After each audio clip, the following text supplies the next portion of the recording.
Vamos a examinar a partir de hoy un tema que tiene que ver con el electromagnetismo.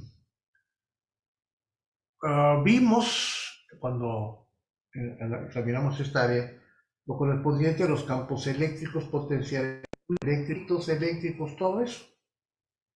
Uh, Nos detuvimos con prácticamente campo magnético y un tema en particular que se necesitaba, que fue la ley de Ampère. Ahí le paramos. La ley de Ampère que nos dice que cuando una corriente eléctrica circula por un conductor, esta corriente produce campos magnéticos en su entorno, la regla de la mano derecha. Y si la corriente va para allá, tomo el cable con la mano derecha, de forma que el pulgar apunte hacia donde va la corriente y la curvatura de los dedos en torno al cable me indican la dirección del campo magnético inducido. Y ahí le paramos. De Ampère. Ese famoso conjunto de ecuaciones, las ecuaciones de Maxwell, se dice que esas ecuaciones de Maxwell gobiernan el universo electromagnético, y es cierto, todos los fenómenos electromagnéticos quedan inmersos, definidos en ecuaciones de Maxwell. Ninguno es él les dio forma matemática, maravillosa forma matemática, las agrupó, pero las leyes son de otros personajes. Una corrección que él hizo a la ley de Ampère, que ajustó ahí un detallito que era necesario, y participó con eso. Pero bien, entonces están las ecuaciones de Maxwell. La primera ley de Maxwell, la ley de Gauss, habla de la generación de campos eléctricos, de campo eléctrico básicamente. La segunda ley de Maxwell tiene que ver con el efecto de los campos magnéticos en términos de imanes y todo eso, cuya conclusión es básicamente que no es posible aislar polos magnéticos. En la primera ecuación de Gauss, que habla de campo eléctrico, de ella se derivan cosas tales como que el campo eléctrico dentro de un conductor vale cero. La ley de Gauss primera nos dice el campo eléctrico es en un conductor y es radial. La segunda, el campo magnético está formado por dos polos y no se pueden aislar. Punto. La tercera tiene que ver con la ley de Ampère que mencioné.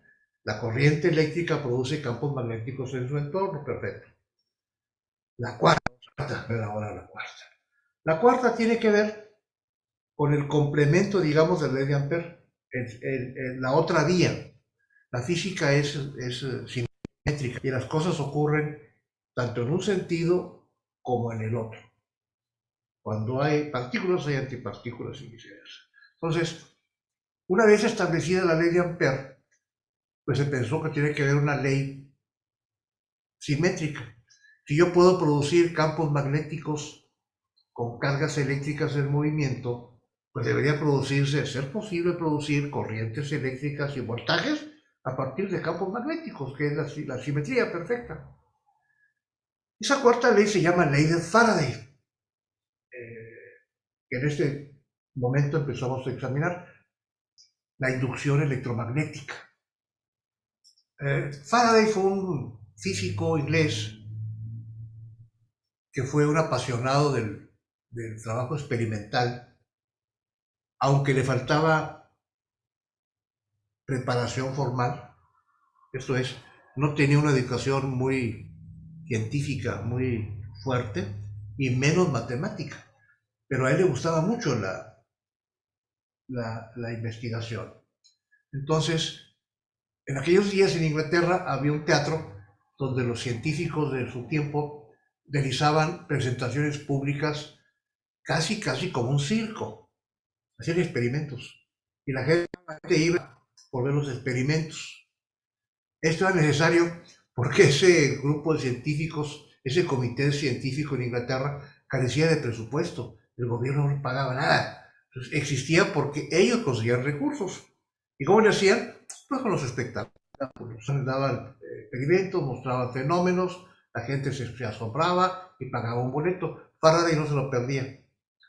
Fue ahí donde Galván en algún momento presentó un experimento en el cual había pedido, dentro de lo dramático que suena, así ocurrió, pidió que le llevaran un cadáver de un tipo que habían ejecutado. Llevaron el cadáver y lo que hizo fue que tomó un aparato de una fuente, una batería recién descubierta, y con los cables le aplicó descargas eléctricas en ciertas partes del cuello, y resulta que el cadáver empezó a hacer huecas con las descargas eléctricas, y así comprobó que los músculos funcionaban con electricidad. En fin, creo que medio teatro salió corriendo. Pero así funcionaba la ciencia entonces. Entonces Faraday asistía. ¿De qué vivía? Él trabajaba en un negocio de encuadernación, pero la ciencia era lo suyo. Llegó a conseguir un trabajo en esa agrupación científica de ayudante. Se dedicaba a lavar los matraces y las probetas. Lo que él quería es que le dejaran entrar al laboratorio, y era el pretexto, y lo dejaban, por supuesto. Faraday realizó experimentos e encontró justamente la contrapartida de la ley de Ampère. Básicamente lo siguiente. Vamos a escuchar. Lo que hizo, hablamos de la ley de Faraday.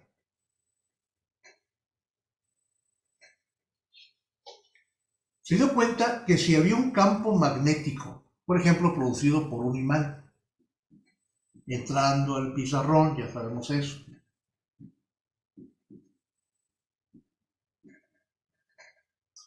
y colocaba un cable, una barrita metálica conductora, por ejemplo, así.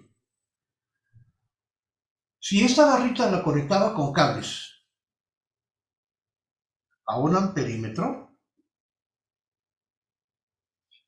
si la barra conductora se movía, por ejemplo, la movía a la derecha, la aguja del amperímetro se desplazaba, por ejemplo así, se desviaba.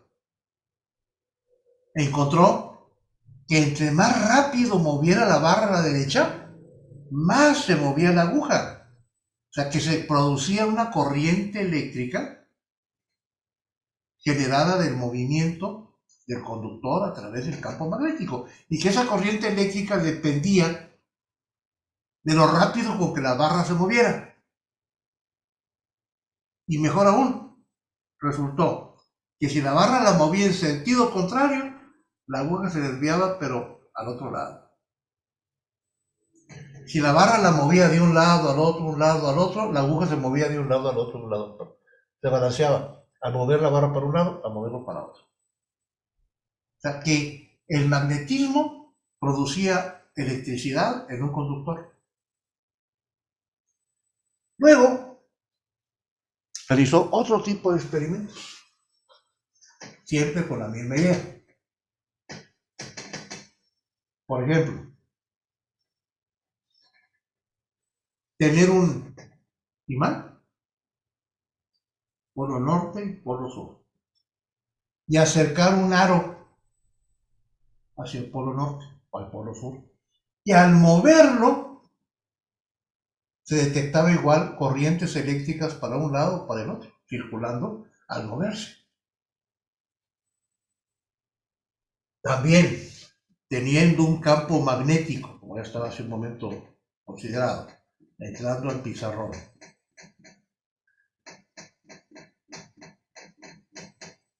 si colocaba una espiral, o sea, una cuadro de alambre, ¿sí? Y esta espiral la hacía girar, al estar dando vuelta, también se presentaba una corriente eléctrica, oscilante, al estar dando vuelta. Y el combo fue que también halló que si tenía una espiral dentro de un campo magnético, una vuelta de alambre, y la espiral la aplastaba, así nada más, ni girar ni deslizarse, más aplastarla, también se podía generar la corriente eléctrica. Entonces, Faraday tenía muy claro qué ocurría, o sea, el fenómeno físico. Lo que él no sabía era por qué. Y él pensó, bueno, tiene que ver con el movimiento, o sea, si la barra se mueve hacia allá y hacia acá, ese movimiento lo que hace es que corta líneas de campo magnético. El campo magnético está entrando al pizarrón y la barra se mueve para allá y corta líneas de campo. Tiene sentido. Entre más rápido corte las líneas, más corriente hay. Bueno, y acá, al acercarse el aro hacia el polo norte, el campo magnético tiene esta dirección. Y también está cortando líneas de campo magnético. Acá no estaba muy claro qué estaba pasando, pero tiene que ver con la deformidad. El estar girando esto, pues también cortaba líneas de campo. Profe, Sí, ve. o sea, entonces básicamente dentro de un campo magnético la energía cinética se convierte en energía eléctrica, ¿es lo que está pasando? No, espera un tantito. A lo mejor es una interpretación, pero no, yo no lo vería así. Lo que hizo Faraday fue que se fue a ver a Maxwell y literalmente le rogó que tomara sus observaciones para darle forma matemática. Y Maxwell le dio al clavo. ¿Qué es lo que estaba sucediendo? La llamada ley de Faraday. Miren, para esto requiere algo de matemáticas. El concepto de flujo vectorial.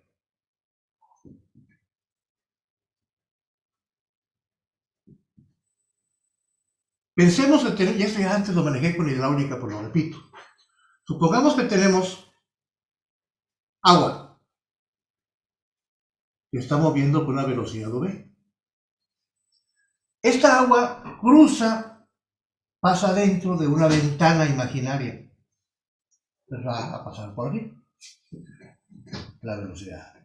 Un vector. Matemáticamente se puede comprobar, es un hecho matemático comprobado, no necesita mucho la física, que el área es un vector y el área se dibuja como un vector perpendicular a la superficie. Entonces, el área de esta placa la voy a dibujar así. Vector.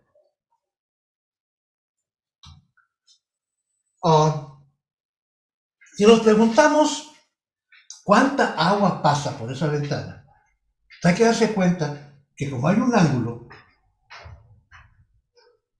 la parte del agua que cruza es solamente la que tiene una componente en dirección de la perpendicular a la superficie, porque esta otra no significa que el agua esté pasando a través de la ventana, porque es paralela, entonces esta agua no cruza. La que cruza es la perpendicular, la componente de la velocidad perpendicular. Entonces, el flujo de la velocidad, que es un vector, lo puedo calcular como la velocidad punto por el área. En el caso general de tener superficies irregulares, ya sabrán, una integral. Pero para el caso no se requiere tanto. Dejémoslo simplemente como la velocidad punto el área. ¿Qué significa todo esto? Bueno, si pensamos en un tubo recto y vemos el agua que se mueve por el tubo y que recorre una distancia X con una velocidad V, aquí hay un cierto volumen. Volumen entre tiempo. Volumen entre tiempo. Esto es gasto. Metros cúbicos por segundo. Gasto. ¿Cuánta agua consume una ciudad? ¿Cuántos litros por segundo necesita? Bien. Entonces, este volumen yo lo puedo poner como X, que es el largo, ¿sí? Por el área, por acá, sobre el tiempo. Pero la distancia que recorre X en el tiempo es la velocidad. V minúscula, V mayúscula es el volumen. Entonces me queda claro con esto que es área por velocidad. Por eso digo que eso se llama flujo. Es el gasto, pues, del agua. Hablando de agua. Cualquier vector punto, el elemento de área me da el flujo de ese campo a través de esa ventana. Igual funciona para campos eléctricos, magnéticos y todo tipo de campo vectorial. Maxwell pensó en eso justamente. Maxwell pensó que lo que estaba generando el fenómeno era un cambio de flujo magnético a través de la placa. ¿Qué quiero decir? Que si tenemos la lámina de esta forma y hay un campo magnético que está pasando a través de ella, y aquí hay un área, si la placa gira, por ejemplo, si estamos con el campo magnético así, y la placa se inclina, el paso del campo vectorial B a través del área es diferente porque el área que cruza es menor. Quiero decir, si está perpendicular, así, área y campo magnético en la misma dirección, el flujo es máximo porque el campo pasa por completo a través de la ventana. Si se empieza a inclinar, va a resultar que ya solamente una parte, que es esta componente perpendicular, esta es la que está cruzando. Si este ángulo es θ, entonces esta componente que cruza es B coseno de θ. La componente que efectivamente está cruzando. Porque esta otra que es B seno θ es paralela y esa no tiene ningún efecto. Y pensó Maxwell que ese era el detalle. En todos los experimentos que le estaba mostrando Faraday, en todos, la clave era que el flujo cambiaba. El flujo magnético a través de un área. Ya sea una espiral que se aplasta, ya sea una espiral que gire. Incluso, en el caso inicial, más rudimentario, que decíamos, hey, el campo magnético está entrando al pizarrón. Bien. Esto es B. Y tengo una barra. ¿Cómo justifico que se produzca el flujo de corriente que provoca el flujo de campo magnético a través de una ventana? ¿Cuál ventana? Que produzca la corriente eléctrica. Ah, porque si la barra se mueve, por ejemplo, hasta acá, la jalo, se abre una ventana. Esta ventana. Y conforme la barra se va moviendo, el tamaño del área crece. Y si la muevo muy rápido, el flujo crece más rápido. Entonces Maxwell consideró la FEM inducida, el voltaje inducido, tiene que ver con la velocidad con la cual cambia el flujo magnético. Esa es la ley de Faraday. Profe, Dime. en ese modelo no afectaría la posición de la barra. O sea, ponle tú, ahorita la barra está como que viendo hacia arriba, ¿no? Pero si estuviera como que medio como que horizontal, entre horizontal y vertical, ahí cambiaría la corriente medida. Si está horizontal, no fluye, no se genera ninguna FEM, porque realmente para que ocurra, tiene que cortar líneas de campo. Si la mueves así, no corta nada. Y si la movieras como a 45 grados de lo que está ahorita, si la movieras 45 grados hacia la izquierda y luego la movieras. Sobre el plano, sobre el Ajá, plano. sí, Pues tomas el ángulo, que es esto. O ok. sea, la ley de Faraday dice que la FEM es igual a menos n por la derivada del flujo magnético con respecto al tiempo. El signo menos, ahí se los encargo, al rato lo explico, sin otra clase. N representa el número de espiras. ¿Qué quiero decir? Que está contemplado para no un alambre, sino para un arrollamiento de alambres, un embobinado. ¿Cuántas vueltas tiene el embobinado? N. Derivada del flujo respecto al tiempo. ¿Qué tan rápido el flujo está cambiando? Bien.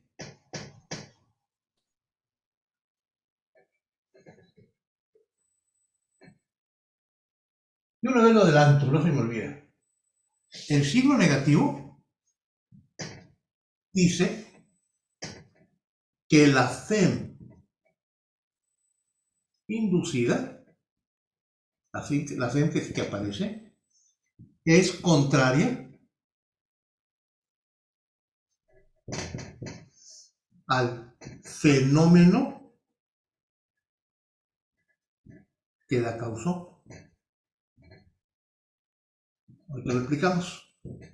Eso se llama ley de Lenz. Es puramente teórico ese signo negativo, pero es importante. Vamos a pensar un ejemplo sencillo. Supongamos que tenemos un rectángulo, mide 20 centímetros por 10 centímetros. Y aquí hay un campo magnético que está cruzando a través del área. Bien. Pero ese campo magnético no es constante, es variable. Asumamos que el campo magnético está cambiando respecto al tiempo como 0.2 Tesla por segundo. O sea, el alambre está fijo, no cambia su forma, no gira, pero el imán o el electroimán que produce el campo magnético está variando de intensidad y cambia 0.2 Teslas por segundo, está aumentando, digamos. El número de espiras es 1. Vamos a ponerle más, que sean 4, ¿qué tal? 4 vueltas de alambre. Entonces la FEM es igual a menos el número de espiras por la derivada del flujo respecto al tiempo. El flujo es igual al producto del área por el campo que lo está produciendo, en este caso, que es el magnético, por el coseno de 0 grados, porque está en la misma dirección el área, vectorialmente hablando, y el campo magnético. Entonces ese es el flujo, la derivada del flujo con respecto al tiempo, lo que dice la ley de Faraday. El coseno de 0 grados vale 1, el área es constante, entonces la FEM inducida queda como menos n por el área por la variación del campo magnético respecto al tiempo. Y esto es igual a menos 4 por 0.2 metros por 0.1 metro por la variación del campo magnético respecto al tiempo, que es de 0.2. Bueno, entonces, con esto,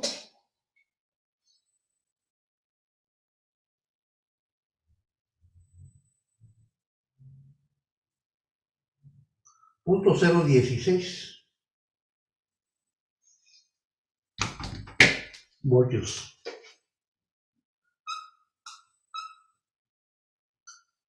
Esta es la FEM inducida y es negativa. Oye, profe, ahí arriba de la respuesta, ¿por qué transformaste el delta, el delta O con tachita a delta B? Aquí, No, arriba de la respuesta.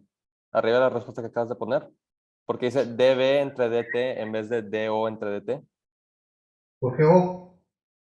Porque no, la fórmula no era delta de la O con Flujo. tacha. Ajá, delta de flujo. Sí, pero el flujo es igual al área por el campo. Ah, esa B, ok, ves el campo. Ok, ya, ¿Sí? va. Perdón. Sí. Lo que pasa es que el flujo es un concepto muy general, funciona para velocidades, para cualquier tipo de vector. Bien, a ver, otro ejemplo. Vamos a pensar que tenemos el campo magnético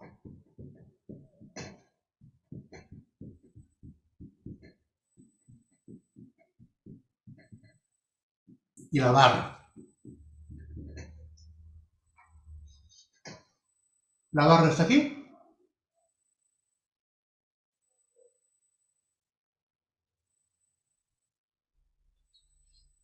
Mecánicamente la voy a mover. Velocidad.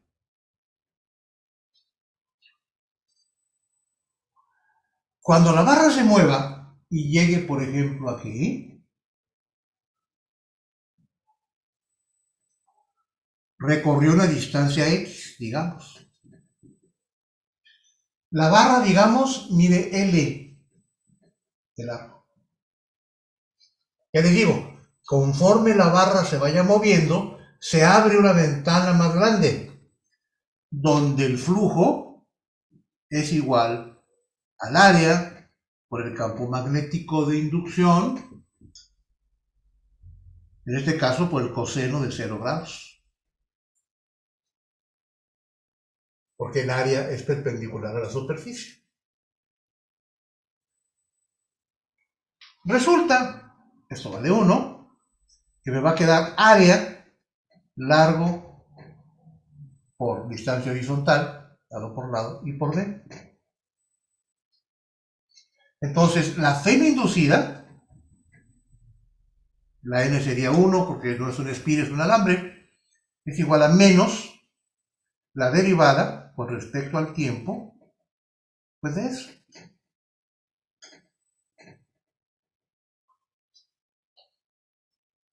Como largo de la varilla y el campo magnético no cambian, los puedo sacar de la expresión. Y me va a quedar solamente esto.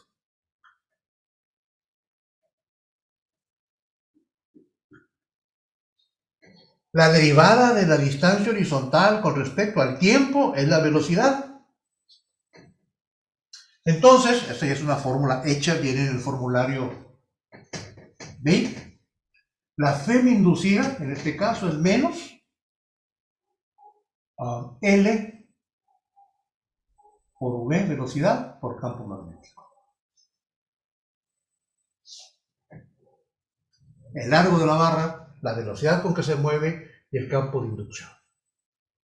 Que si, por ejemplo, tengo una barra que mide 20 centímetros, lo muevo con una velocidad de 4 metros sobre segundo, el campo magnético de inducción es de 0.1 Tesla, entonces 20 centímetros es 0.2 por 4 es 0.8, 0.08 voltios a ser inducida. Bien, un detalle muy importante. Resulta que esos fenómenos que derivan de la ley de Faraday no deberían ser tan sorpresivos, digamos, porque incluso en tiempos de Faraday, aunque le faltaba dar la connotación matemática que Maxwell le dio, no eran difíciles de predecir, digámoslo así, porque detrás de ellos estaban conceptos ya conocidos como lo de la fuerza de Lorentz. La fuerza de Lorentz es la fuerza que un campo magnético produce sobre una carga en movimiento. Yo puedo llegar a lo mismo utilizando el análisis de la fuerza de Lorentz. Miren, hablemos del mismo ejemplo de la barra. Oye, profe, rápidamente. Dime. O sea, ya sabiendo que los campos magnéticos pueden generar un diferencial de potencial, generar corriente y pues por ende generar electricidad, ¿no? ¿Por qué no podría yo conectar un cable a mi celular, agitarlo y con el campo magnético de la Tierra cargarlo? Dependería de cuánto voltaje puedes producir. Pero sí, lo puedes hacer. ¿Te puedes echar el celular? Claro que sí. Porque vas a generar, para empezar, vas a generar una corriente alterna. Porque va a un lado y al otro, primero. Segundo, pensando que se pueda filtrar, que lo pueda soportar el aparato. Pero sí puede ser, claro que sí. Es un hecho conocido. Bien, sin perder de vista esto, dije yo, el mismo concepto se puede explicar utilizando la fuerza de Lorentz. A ver, volvemos a dibujar acá, vale la pena. Tenemos el campo magnético así.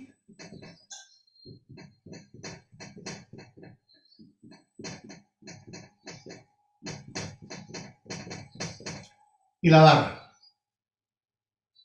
No hablemos de ley de Faraday para nada, en absoluto, simplemente es una barra. Pero sí estoy viendo que esta barra se va a mover. Con la mano la jalamos. ¿Qué quiere decir? Pues que si hago eso, la fuerza de Lorentz carga por velocidad por campo, ¿se acuerdan de eso? Seno de 90 grados, el ángulo que hay entre la velocidad y el campo magnético. que la velocidad es horizontal y el campo magnético va a estar en el pizarrón, es 90 grados vale 1. Aquí seguimos. Si paso dividiendo, voy a ponerle E, porque es la carga, son electrones o protones, como queramos verlo, para efectos prácticos. Si yo paso dividiendo la carga al lado izquierdo, me queda algo así.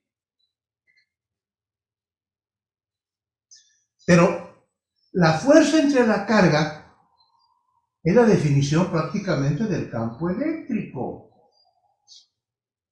¿Entendés? Fuerza entre carga es campo. Con nivel medio creo que no lo vi, pero con ustedes sí.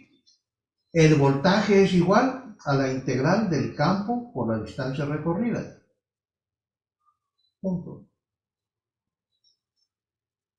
Si el campo eléctrico es constante, lo saco de la integral, y el voltaje o diferencia de potencial me queda como E por distancia, que es la distancia total recorrida, E por D, campo por distancia es potencial. Para este caso, podemos sustituir la ecuación y tengo la velocidad por el campo magnético es igual a la diferencia de potencial entre D, que es la distancia recorrida. Entonces, de aquí el potencial es igual a D por velocidad por campo, donde D, para efectos prácticos aquí, es la longitud de la varilla. Vean cómo deduzco la misma expresión para la diferencia de potencial para la FEM, debe ser FEM aquí,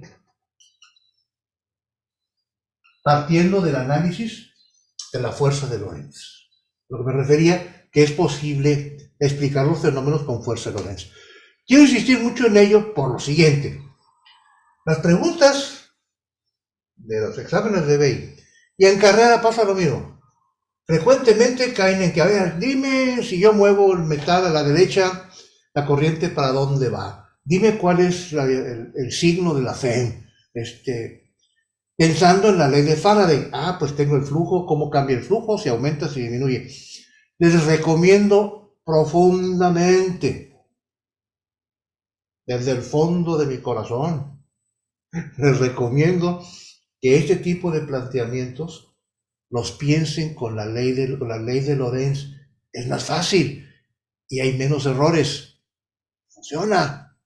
Piensen en cómo el campo mueve cargas, es más sencillo y eviten errores. O sea, yo puedo inducir lo que está sucediendo sin tener que manejar directamente la ley de Faraday como cambio de flujo. Ahora, otro detalle importante. Y el tal signo negativo. A ver. Quitemos esto.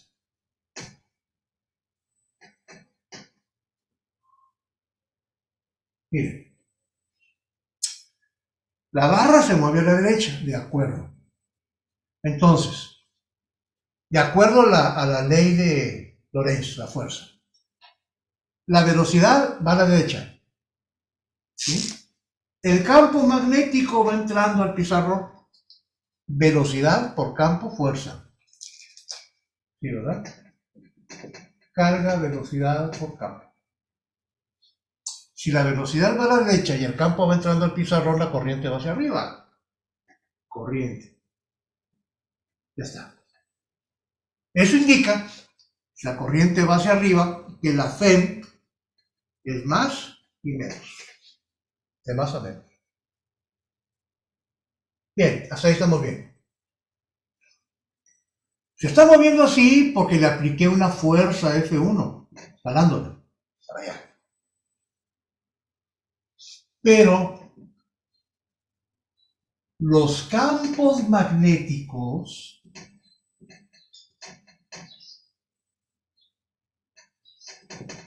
producen fuerza sobre los cables que transportan corriente. Es otro enfoque, ¿se acuerdan? La fuerza sobre una carga, bien. Y luego, la fuerza que un campo magnético provoca sobre un cable que conduce corriente. La otra versión de la ley de Lorentz. Bien. Entonces, el cable se está moviendo para allá porque lo jalé, fuerza F1. Al hacer eso, se produce una corriente hacia arriba, ley de Lorentz. La Fm es de más a menos, perfecto. Pero, si veo que la corriente va hacia arriba y hay un campo magnético entrando, el campo magnético produce una fuerza sobre la corriente. La fuerza sobre la corriente, I, L, cruz, B. Decíamos, ¿cómo es? Ah, agarra el cable con el pulgar apuntando hacia donde va la corriente. ¿Sí? No, perdón, la palma de la mano hacia donde va la corriente va así.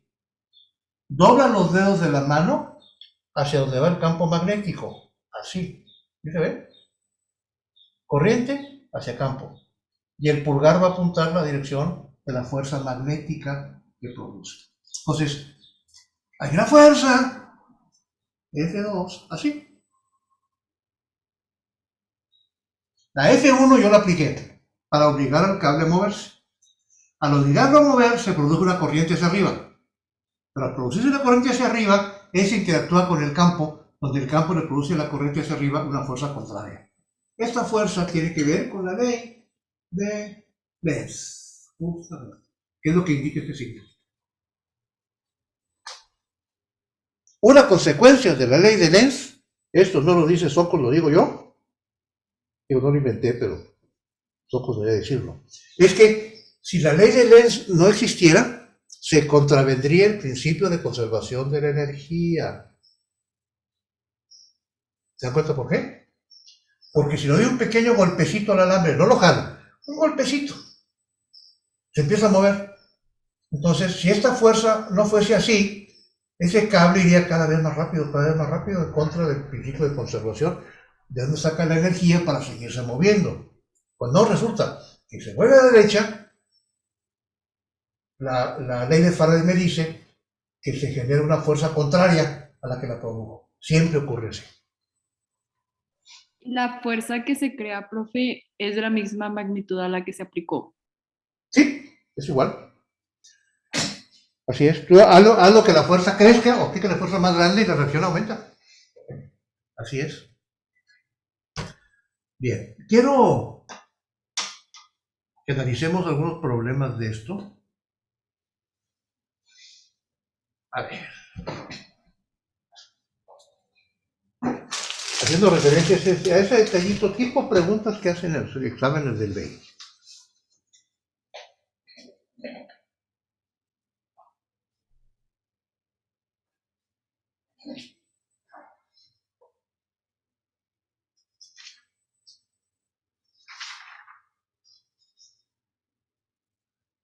A ver, este está bueno.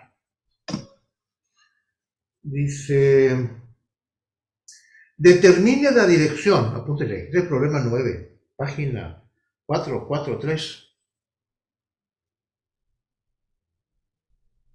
Determine la dirección de la corriente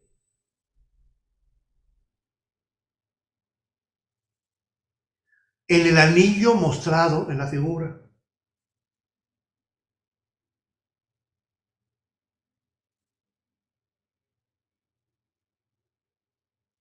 Considerando que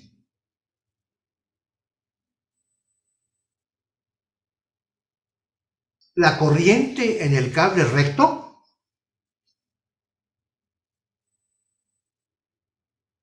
aumenta.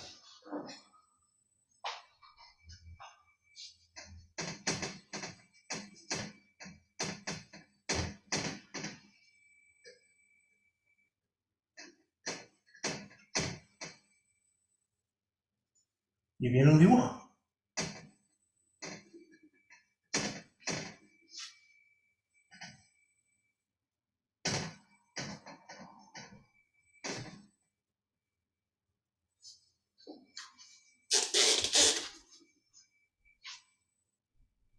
El cable recto es este, y aquí va la corriente. Arriba está el anillo, que no se mueve, no hay movimiento. Pero me dicen, a ver, todo está fijo, pero esta corriente aumenta.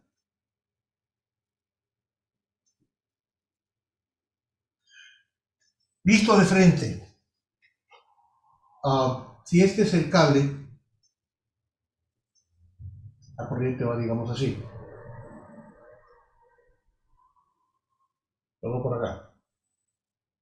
Si la corriente está aumentando, quiere decir que el campo magnético que produce se está extendiendo, ¿de acuerdo? Y aumenta, B crece. Crece y se va expandiendo más y más y más y más. Pueden imaginar esas líneas, esas curvas en movimiento hacia arriba, como olas. Está aumentando, aumentando, aumentando. Y resulta que aquí arriba se topa con el anillo. Estoy viéndolo de frente. Voy a ver el anillo así. Y así. Está cortado por la mitad, me explico. Estoy viendo por acá. Veamos que es esta parte de lo que estoy viendo, de aquí a aquí. La parte de atrás, visto por este ángulo. Y lo que voy a ver es algo así, medio anillo. Que la ley de Faraday, que el flujo, nada. A ver, finalmente las fuerzas que producen las corrientes y todo eso tienen que ver con movimientos relativos, ¿se dan cuenta? Esto es, que los metales crucen líneas de campo magnético, que las crucen, simplemente. Y de acuerdo a la ley de Lorentz, eso provoca movimiento. Si está expandiéndose el campo magnético hacia arriba, como les sea más fácil, yo lo prefiero así. ¿Qué tal si en lugar de estar viendo que el campo crece, imagínense que el campo no crece? Está fijo. Y lo que hago es mover el aro hacia abajo, es más sencillo. Que el metal cruce la línea de campo magnético. Entonces, el campo magnético aquí va en esta dirección, B. Entonces, si el aro lo muevo hacia abajo, cortando estas líneas, ¿qué va a suceder? Pues que tengo, por aquí lo dibujo otra vez, así,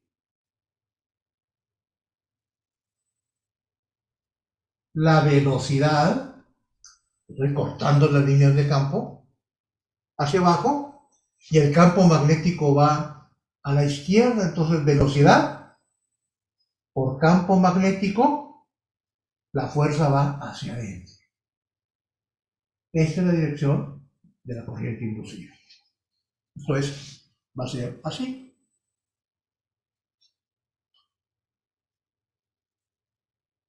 No, al revés. Muy abajo sale, ¿verdad? Bueno, así. ¿Se dan cuenta? Dejen fijo el campo, dejen fijo el imán, muevan el metal como mejor se les ocurra. Lo importante es que haya un movimiento relativo y lo que mejor les sirva para explicar el movimiento de las cargas acorde a la ley de Lorentz.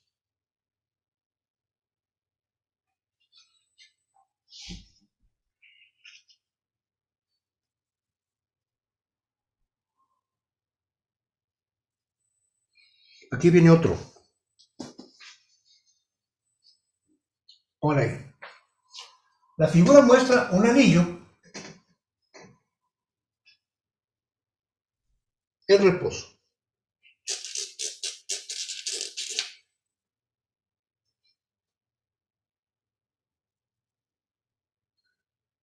Y se deja caer, caída libre, un pequeño imán, polo norte y polo sur.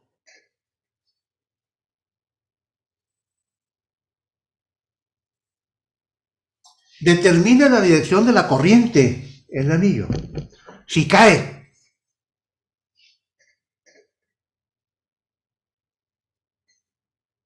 fíjense, si el imán no cae, no hay corriente, porque si bien hay un campo magnético actuando, se necesita que haya corte de líneas de campo para que se produzca el efecto de la FEM. Tiene que estar cambiando el campo magnético, tiene que estar cambiando el ritmo al cual las líneas magnéticas se cortan por el metal, lo que pueda producirse. Y aquí se dejó caer, pues el movimiento es hacia abajo. Bien. El campo magnético va de polo norte al polo sur.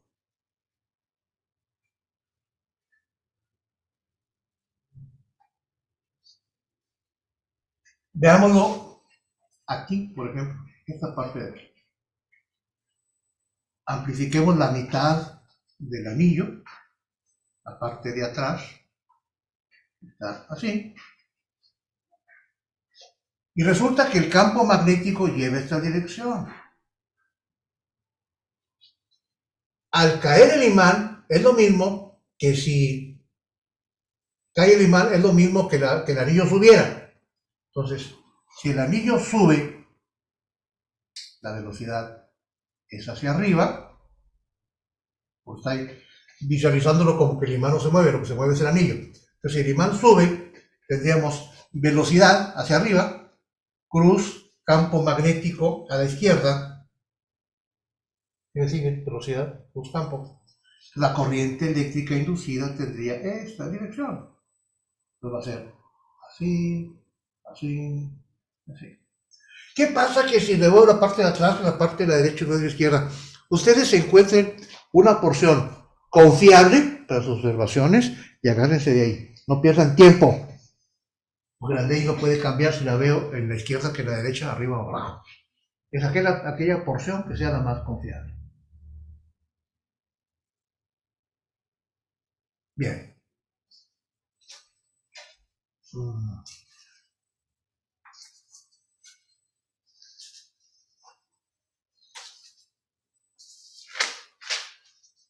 Ahora, ahí va lo bueno.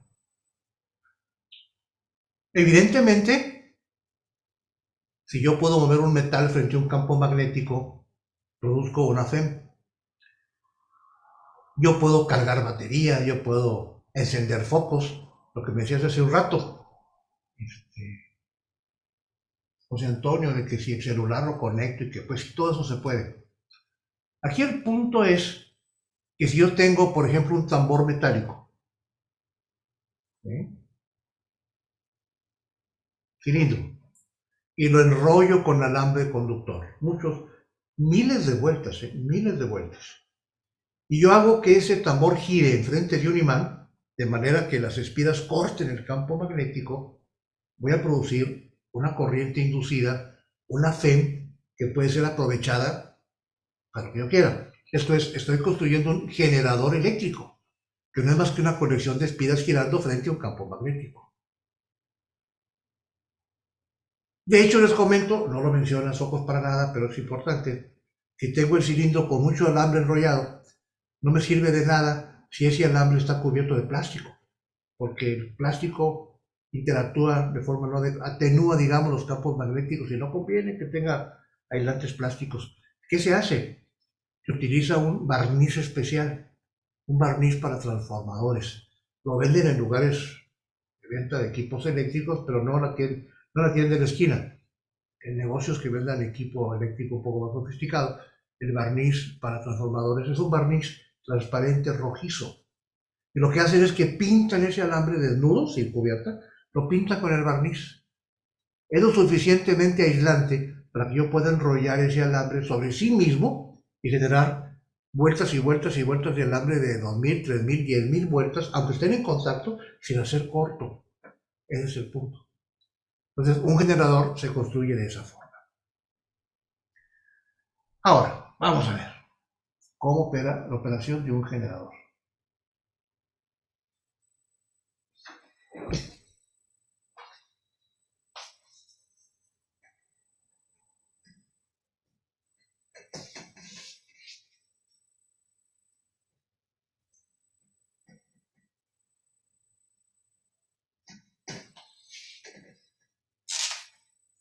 El generador.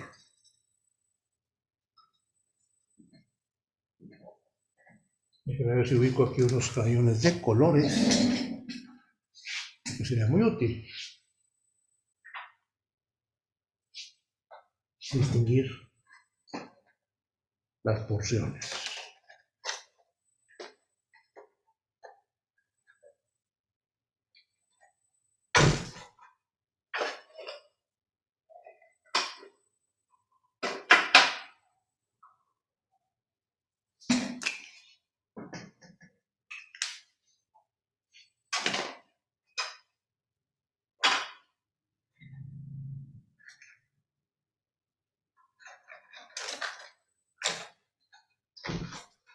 Pensé que había, pero creo que no. Lástima.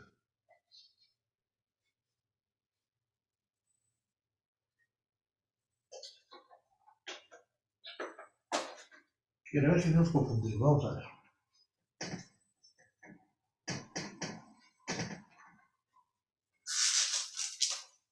Pensemos que tenemos un campo magnético en esta dirección.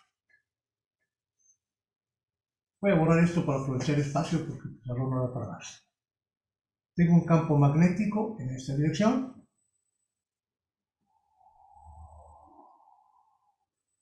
Y tengo una espira cuadrada, así, diagrama 3D. Entonces, esta espira va a girar. Déjenme, les muestro cómo. Esta es la espira, ¿sí? El campo va para allá, está la espira de esta forma y el campo va para allá. La espira va a girar así. La idea es que la parte de arriba, la parte de abajo, corten en su rotación las líneas de campo magnético que son horizontales. Es un cuadrado y gira de esta manera.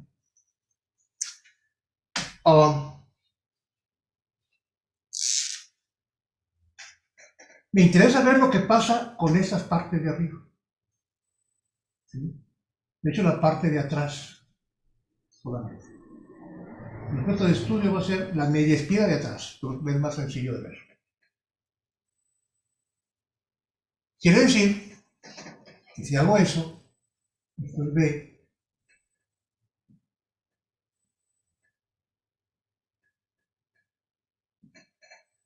voy a ver algo así.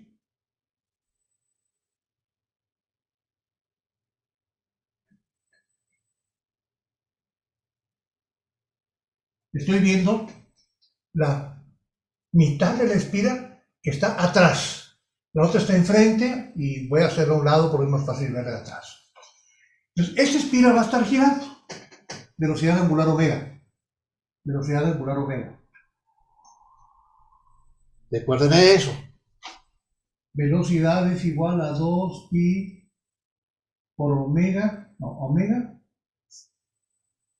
Velocidad es igual a 2pi por frecuencia. La frecuencia es el número de vueltas por segundo que la espira da. Entonces vamos a ponerlo por así. Gira con frecuencia F.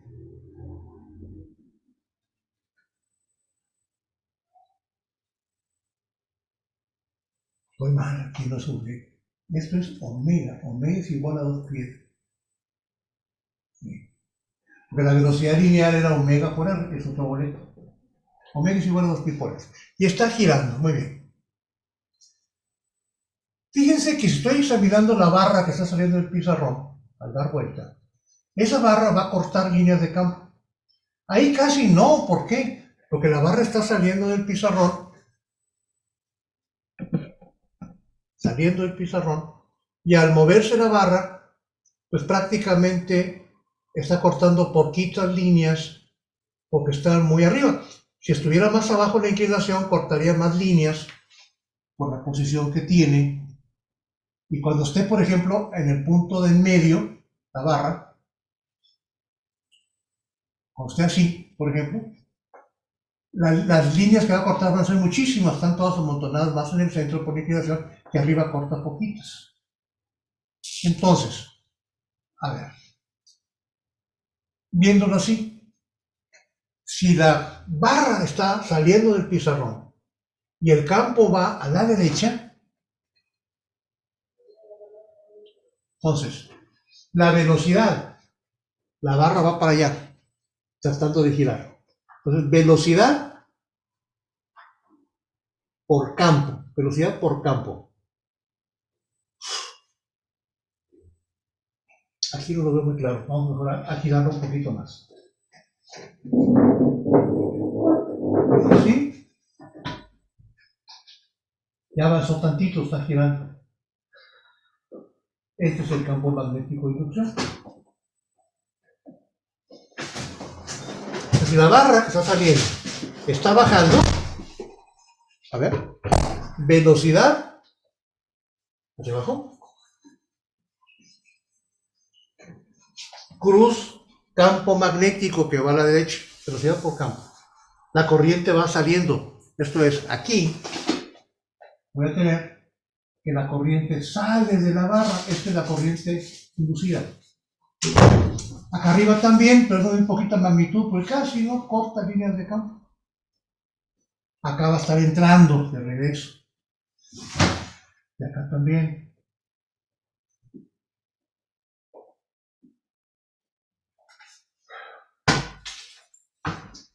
Cuando la barra se encuentre horizontal,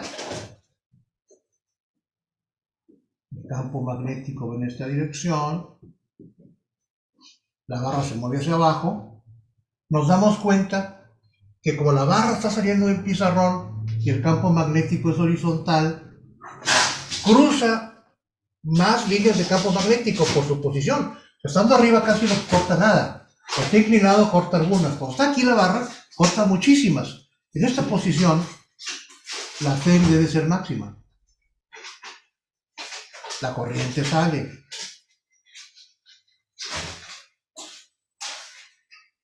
Luego gira, un poco más, se encuentra ahora sí, girando, el campo en aquella dirección. De nueva cuenta se inclinó, corta menos líneas de campo, y hay una FEM también, pero una FEM más o menos, o sea, no como la máxima que tenía acá. Y así sigue la historia.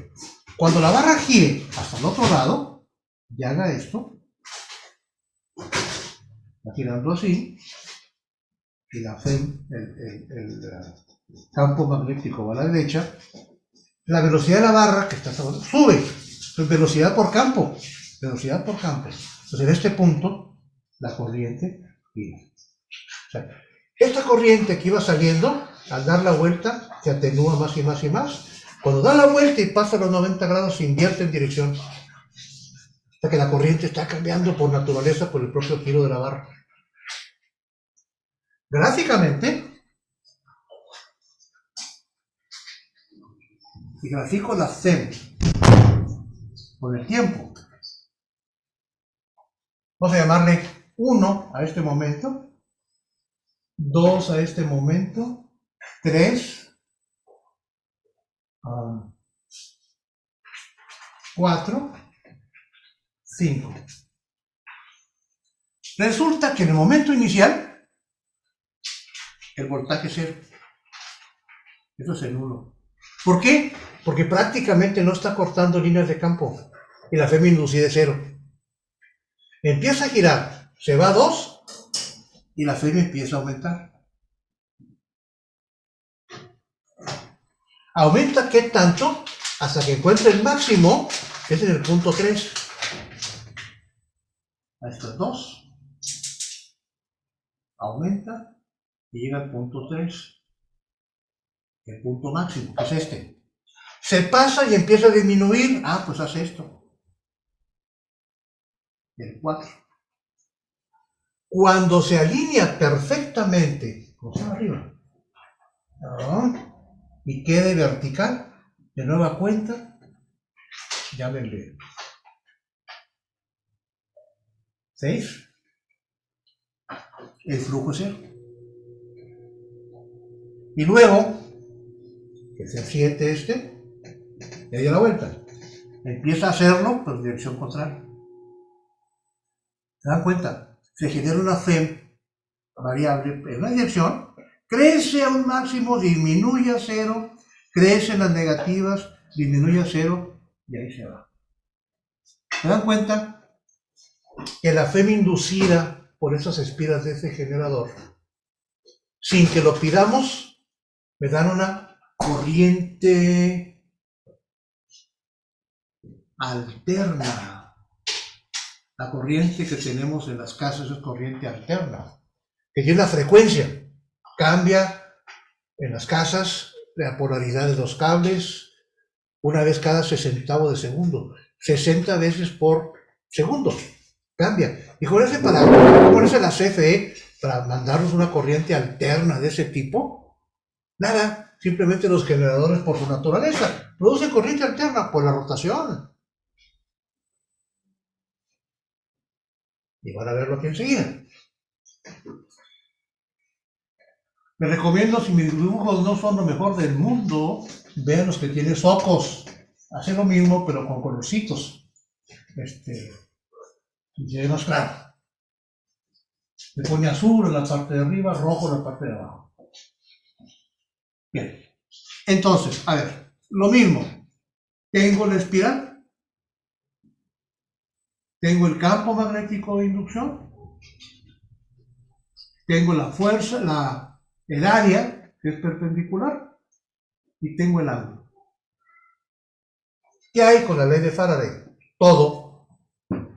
Pues porque puedo poner que el flujo magnético es igual al campo magnético por el área por el coseno del ángulo.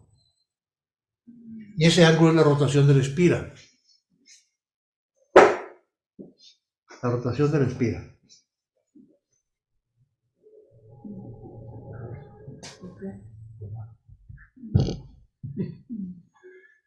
Con lo que aprendimos de rotaciones, pues yo puedo poner esto así. Ups. De ahora. Por el coseno del ángulo en radianes. Omega por T. Pero omega es igual a 2pi por la frecuencia. Entonces el flujo magnético está dado como B por A por el coseno de 2pi por F y por el tiempo.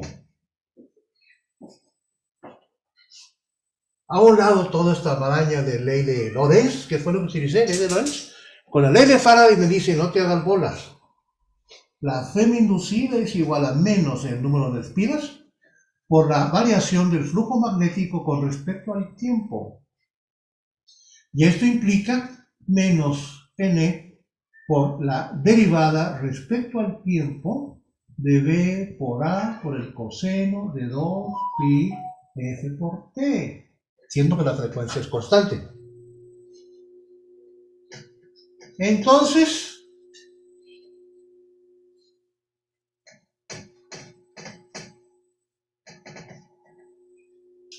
la FEM inducida va a quedar como menos n. La b es constante, la saco de ahí, el área también. Me queda la derivada con respecto al tiempo del coseno de 2pi f por t. Derivada del coseno es menos seno, con menos se hace más. N, b por a, por el seno de 2pi f por t, por la derivada del ángulo. 2pi por f. ¿Se dan cuenta? La ley de Faraday nos lo está gritando. La FEM inducida va a ser alterna senoidal. Lo que la CFE hace, nos manda una corriente oscilante con función seno, con frecuencia de 60 ciclos por segundo, y se acabó. De aquí, pudiese yo, aquí ese 2, no sé qué rayos tiene nada que hacer, para nada. Así es de la derivada del ángulo, perdón. Este valor que aquí aparece es el valor de la FEM máxima. 2NBAPF. Bueno, FEM o voltaje. También lo mismo. Voltaje de pico es el nombre técnico. Se lo van a conocer en las carreras de ingeniería y de Enerbey también. Voltaje de pico. El voltaje de pico se llama así porque es el voltaje máximo y es un pico. El pico de la cresta de la función C. Es el voltaje de pico. De tal forma que el voltaje variable o FEM variable en todo momento lo puedo componer con el voltaje de pico, para abreviar V0, voltaje de pico V0, por el seno de 2pi f por t.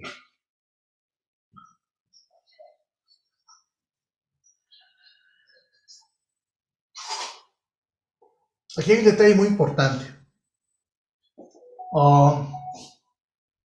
Cuando hablamos del suministro de la corriente alterna de la CFE, te van a decir, tienes corriente en tu casa de 110 voltios. Corriente alterna. Pero momento. ¿Qué me estás diciendo? ¿Cómo que 110 voltios? Si yo sé que el voltaje está cambiando y cambia 60 veces por segundo. Es el número que significa. Porque nunca está fijo, está cambiando. Lo que se hace para poder medir los valores de los voltajes y corrientes de la corriente alterna es que se toma un promedio. Ese promedio se llama raíz media cuadrática. El valor RMS, raíz media cuadrática. ¿Cómo le hacen? Pues simplemente tomamos la relación V es igual a V0 seno de 2 pi F por T, donde V0 es el valor de pico. Yo sé que la gráfica de esto, pues es la consabida función C. Para evitar esa complicación de los signos, porque se hace negativo, si saco un promedio de esto me da 0. Lo que se hace es que se eleva al cuadrado.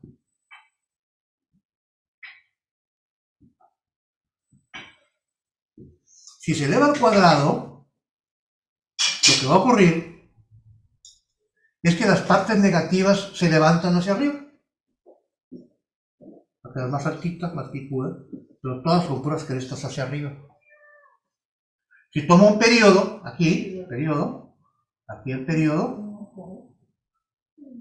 puedo sacar el valor medio. El valor medio del cuadrado es el valor RMS. Si esto vale 1, y esto vale 0, el RMS, por supuesto, es un medio. Un medio del valor de pico al cuadrado. Entonces,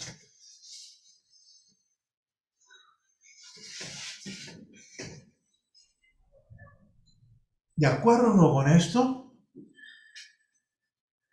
el voltaje en cualquier momento es igual al voltaje de pico al cuadrado, seno de 2 pi F por T. El valor RMS al cuadrado es un medio del voltaje de pico al cuadrado. Luego al cuadrado sacamos la mitad, que es el promedio. Entonces, el valor RMS, sáquenle raíz cuadrada, me queda el voltaje de pico entre la raíz de 2. Esto es 0.707 por V0. Ya con esto entendemos lo que la CFE hace cuando nos dice te vamos a dar un voltaje de corriente alterna de 110 o 120. ¿Qué es ese valor? El valor RMS. Si el valor RMS, que es el cotidiano, es de 110 voltios, significa que el voltaje de pico es de igual a la raíz de 2 por el valor RMS, despejando. Y esto es igual a la raíz de 2 por 110. Entonces, 110 por 1.4142, 155.56 voltios. ¿Ya está? Los valores entonces de voltaje, incluso la corriente que se dan en corriente alterna, son valores RMS. Valores medios del cuadrado de los valores de la función. Cuando recibo 110 voltios, cuidado, no le voy a poner un aparato que aguante apenas, yo digo, ya fregué. El aparato que yo compré requiere 109 o 115 voltios, funciona con 115. Lo correcto y se quema, ¿por qué? Porque funcionó hasta 110, pero llega hasta 155, que es el voltaje de pico. Una vez nos ocurrió con un experimento, un proyecto de investigación. Un alumno se le ocurrió diseñar un aparato que tiene que ver con corriente alterna. Y me dijo, ¿sabe qué? Está fallando porque compré los fusibles valen 30 centavos, no son caros. Pongo el fusible y se está botando continuamente. ¿Qué está sucediendo? Nos dimos cuenta que el fusible que compró era para 110 pensado como corriente directa, no como corriente alterna. Entonces funcionaba el fusible inicialmente y en cuanto lo prendías tronaba porque el voltaje de pico es mayor. Entonces, resumiendo,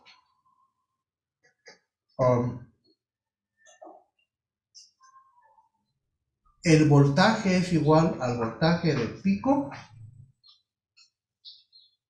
por el seno de 2πf.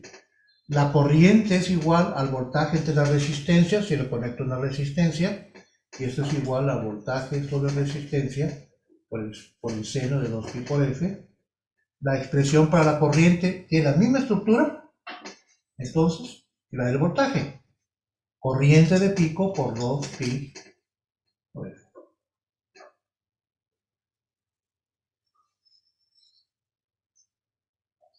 La potencia consumida por una resistencia que recibe corriente alterna, voltaje por corriente, será este voltaje por esta corriente. Voltaje de pico, corriente de pico, por el seno cuadrado de 2π por f. Profe, ¿le puede manera? bajar a la cámara? ¿Perdón? ¿Le puede bajar un poco la cámara? Ándale. ¿Así? Sí, gracias. Entonces, voltaje de pico, corriente de pico, es potencia de pico. Potencia es igual a potencia de pico por el seno cuadrado de 2π por f.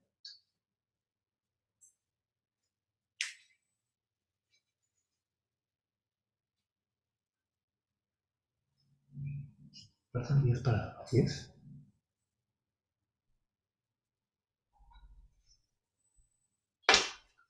Bien.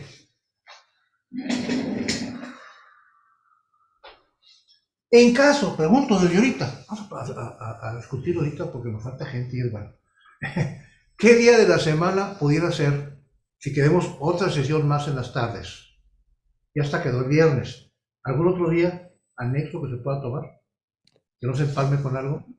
A mí me queda bien lunes, Lunes. pero no sé si a los demás. O sea, es que yo el lunes de que salgo a las 2 de plano. No sé si los A la demás misma también. hora, 3:30. Estaría bien de las 3:30 los lunes. ¿Tú, Annelies? Annelies. Yo voto 3 de la tarde los lunes, profe. No sé qué le parezca. Está bien. Bueno, mira, 3:30 digamos. Háblenlo con los demás. Por lo pronto, este lunes no. Obviamente porque somos López Obradoristas y somos juaristas.